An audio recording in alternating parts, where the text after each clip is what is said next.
नमो बुद्धाय, जय भीम। सभी क्षेत्र के लोगों का मैं वार्ड नंबर 179 प्रत्याशी बहुजन समाज पार्टी, नाम हीरालाल, आप सभी क्षेत्रवासियों से अपील करना चाहूँगा कि साथियों, आज हमने पदयात्रा की और ये अंतिम दौर चल रहा है अपने प्रचार का। तो मैं ये चाहूँगा कि जिन समस्याओं को लेकर मैं यहाँ खड़ा हुआ था, जिन समस्याओं के लिए मैं संघर्ष करने के लिए चुनाव मैदान में हूँ, उसके लिए आप मेरा ज़्यादा से ज़्यादा साथ दें। और कल भी हमारी एक रैली होने वाली है, बाइक रैली, और पदयात्रा भी होगी साथ में। तो दोस्तों, आप सभी से एक अपील करना चाहूँगा कि आप लोग भारी से भारी संख्या में सुबह 10 बजे यहाँ पर पहुँचें और हम यहाँ से ही प्रस्थान करेंगे लाल कुआं से, और आप मेरा सहयोग करेंगे। क्योंकि आज जो समय है वो ऐसा समय आ गया है कि मैं 2 शब्दों में इस बात को ख़त्म करूँगा कि काट के सब दुश्मन के फंदे, अपना जाल बिछा दो और नीला झंडा देखकर हाथी का बटन दबा दो। न जड़ो तमाचा आज मतों का, करके कुछ दिखला दो और नीला झंडा देखकर हाथी का बटन दबा दो। तो दोस्तों, आप लोगों से फिर से अपील करता हूं कि आप लोग मेरा साथ दें, बाबा साहब की विचारधारा को आगे बढ़ाने में मेरा सहयोग करें, और हम लोग संघर्ष करेंगे और संघर्ष करते रहेंगे और हम विजयी बनेंगे। आपका सहयोग रहा तो जरूर बाबा साहब की सोच आगे बढ़ेगी और बाबा साहब की जो बात है हम उसको भी आगे बढ़ाएंगे और क्षेत्र की समस्याओं को खत्म करेंगे। जय भीम, जय भारत।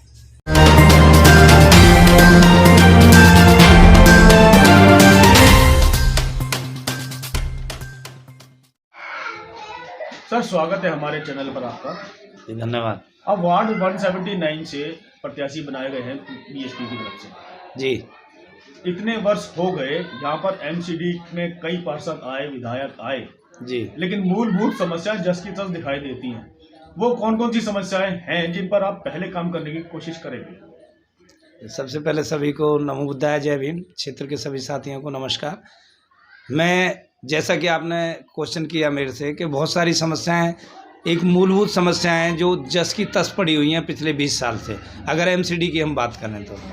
क्योंकि जब 2002 में पहला इलेक्शन हुआ, तब से जो भी जीते और जीतते आए, जितने भी पार्षद बने, उन्होंने कोई खास ध्यान नहीं दिया उन समस्याओं पे।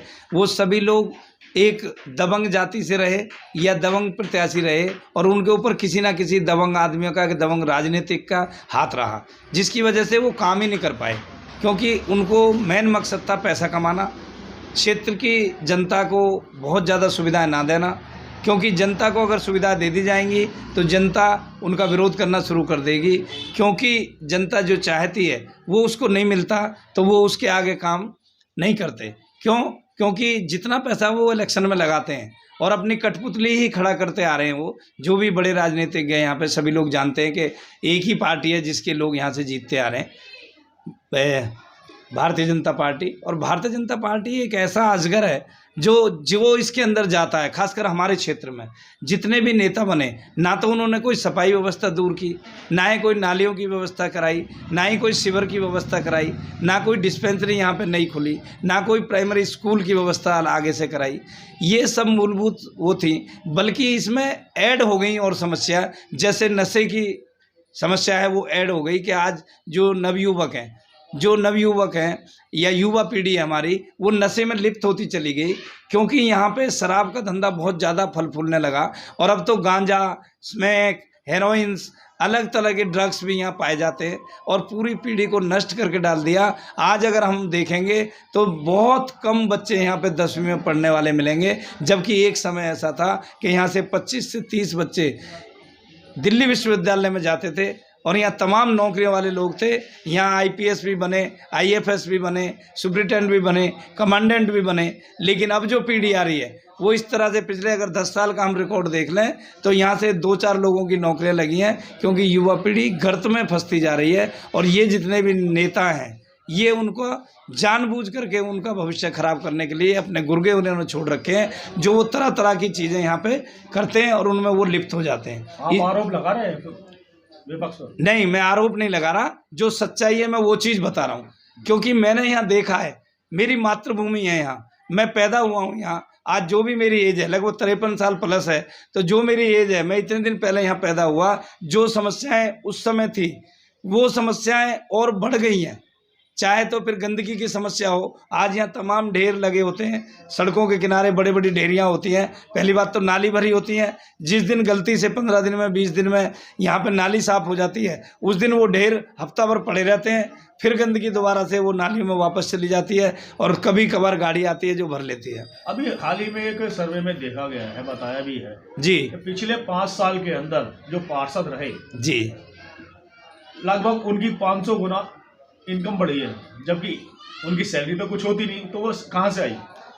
यही तो सोचने वाली बात है कि जो लोग यहाँ पे आए जिनके पास कुछ नहीं था, जबकि यहाँ के जो लोकल लोग हैं जो यहाँ पैदा हुए हैं वो आज भी गरीब के गरीब ही हैं, या थोड़ा बहुत बच्चे पढ़ गए तो उनकी छोटी मोटी प्राइवेट नौकरी लग गई या कोई एक आध की सरकारी नौकरी लग गई तो उनका थोड़ा सा भविष्य ऊपर हुआ। लेकिन एक आदमी इस क्षेत्र में आता है आज से 20-22 साल पहले और वो फटी चप्पलों में यहाँ आता है और आज लगभग 200 करोड़ रुपए तो वाइट मनी दिखाता है वो अपने उसमें जो हम एफिडेविट साइन करते हैं। तो आप सोच के देखो कि उस आदमी ने ऐसा कौन सा चमत्कार कर दिया, कौन सी लक्ष्मी की घड़ी मिल गई उनको जो वो 200 करोड़ रुपए वाइट मनी, और अगर मैं बात करूं तो लगभग 1000 करोड़ से ज़्यादा की संपत्ति के अकूत संपत्ति के मालिक हैं, जिनके यहाँ से 2 बार खुद वो पार्षद रहे, उनकी वाइफ पार्षद रही, 2 बार, 1 बार उन्होंने जिनको चुना वो पार्षद रहे। तो आप सोच सकते हो कि इतनी संपत्ति कहाँ से आ गई उन पर। एक एमसीडी का चुनाव एक छोटा सा क्षेत्र का चुनाव होता है जी, और उस पर जिस तरीके की बातें निकल के आ रही हैं,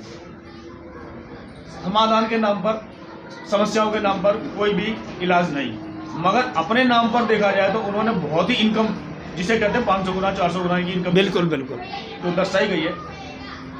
भ्रष्टाचार इतना फैला हुआ है, लगता है आपको? नहीं, बिल्कुल भ्रष्टाचार तो है ही है, वरना इतना पैसा कैसे मल्टीपल हो गया। अगर उन पे कोई जादू की छड़ी है तो क्षेत्र के लोगों को भी बता दें, बेचारे गरीब लोग पड़े हैं जिनको खाने तक की खाना भी मुहैया नहीं है, जो अपनी 2 वक्त की रोटी का बड़े मुश्किल से जुगाड़ कर पाते हैं। अगर उन पे कोई ऐसी जादू की छड़ी है कि जिससे उनकी संपत्ति 500 गुना बढ़ गई तो भाई हमें भी बता दें, हम भी अपने क्षेत्र के लोगों को बता देंगे और संपत्ति बढ़ा देंगे, गरीबी दूर हो जाएगी। आम आदमी की पार्टी की बात हम अगर करते हैं तो भ्रष्टाचार मिटाने की बात करते हैं वो लोग, और अभी हाल ही में देखा गया होगा, आपने भी सुना होगा, एमसीडी चुनाव से पहले फेरबदल हुआ जी, सीटें पैसों में बेची गई। बिल्कुल बिल्कुल, आरोप लगता था पहले बीएसपी के कि बीएसपी पैसा लेती है जी, और अब यहाँ देखने को मिल रहा है कि जो आम आदमी पार्टी भ्रष्टाचार मिटाने की बात करती थी वही पैसा लेकर के टिकट बांट रही है। बिल्कुल, मैंने भी सुना है कि जो यहाँ से प्रत्याशी हैं लगभग 50 लाख रुपए से ज़्यादा कहते हैं कि टिकट खरीद के लाए उनके जो फरमाएदार हैं, और उन्होंने उनको टिकट अपना प्रत्याशी बना दिया। तो मुझे नहीं पता कि भाई इतना भ्रष्टाचार, जो खुद ही भ्रष्ट हैं वो भ्रष्टाचार को क्या ख़त्म करेंगे। तो जो पैसा ले रहे हैं, बहुजन समाज पार्टी की जहाँ तक बात है, हम पैसे नहीं लेती पार्टी, मुझे खुद फ्री में टिकट मिली है, जो पार्टी का अपना वो है कार्यकर्ता उसको टिकट दी उन्होंने, और जो भी उनकी मेंबरशिप है खाली वो मैंने दी, जो फॉर्म की मेंबरशिप होती है, और मुझे टिकट मिली। मैं इसका झूठे लगाए जाते, बिल्कुल मैं इसका जीता जागता सबूत हूँ कि मैंने बिना पैसे के टिकट, बहुजन समाज पार्टी के टिकट से मैं आज प्रत्याशी हूँ। कितने कैंडिडेट होंगे बीएसपी की तरफ से जो कि लगभग नाममात्र की फीस पर, जो फीस होती है उसी पर चुनाव लड़ रहे हैं? कम से कम 90% जितने भी दिल्ली में इस टाइम लड़ रहे हैं उनमें 90% ऐसे हैं जिन्होंने सिर्फ मेंबरशिप दी है, जो चुनाव लड़ रहे हैं, और बड़े मतलब मजबूती से चुनाव लड़ रहे हैं वो लोग।